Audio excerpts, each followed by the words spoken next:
Despite the widespread discontent of citizens on waste management in the Kosovo capital, Prishtina, it's not rare to hear criticism addressed exclusively towards companies that have been contracted for maintenance. Niveli pasërtisë në qytet nuk është nivel mirë, po nuk kanë faj vetëm ata si e bledhin rrugën, po vetë qytetarët. Fully aware that there is always room for criticism, the chief executive of the Pastrimi company claims that they have full capacity to perform their tasks, and if needed, in certain areas of the city, they empty the garbage containers 2 to 3 times per day. Për shkak se qyteti është rrit mjaft, nuk ka pas një përcjellje kapaciteteve në bazë zhvillimit të qytetit apo rritjes së qytetit dhe i kemi disa pika të cilat nuk kanë numër të mjaftueshëm të kontinjerëve, ndërsa kemi rritje enorme sasisë mbeturinave. Due to this, other companies such as Horticultura were contracted for waste disposal and cleaning the streets in the capital.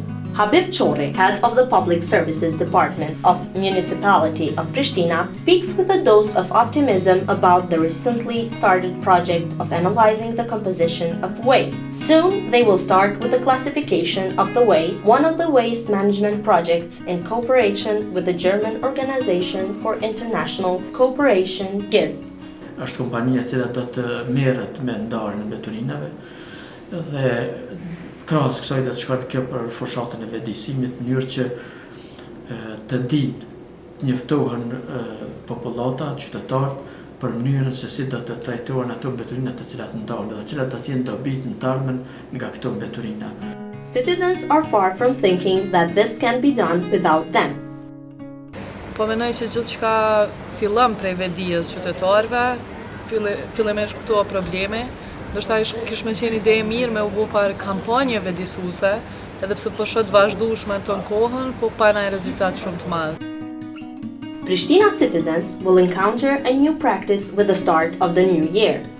No longer will they have to pay directly to the contracted company, Pastrimi, for its services. Instead, the payment will go straight to the municipality in return of a more effective maintenance services which it promises. In the meantime, there is hope that projects like the one that GIZ is implementing will help raise the awareness and consciousness of not only permanent residents, but also the tens of thousands of daily commuters of the Kosovo capital.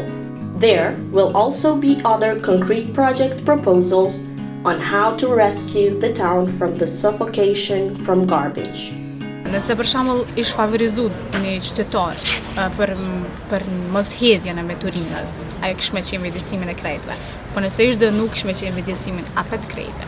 Kemi rastin e kupona fiskal, domethënë. Kur kush tash nuk e hedh kuponin fiskal, nuk e hedh, nuk e gjun, përderisa me ngjedh kupona fiskal i fiton 20 euro.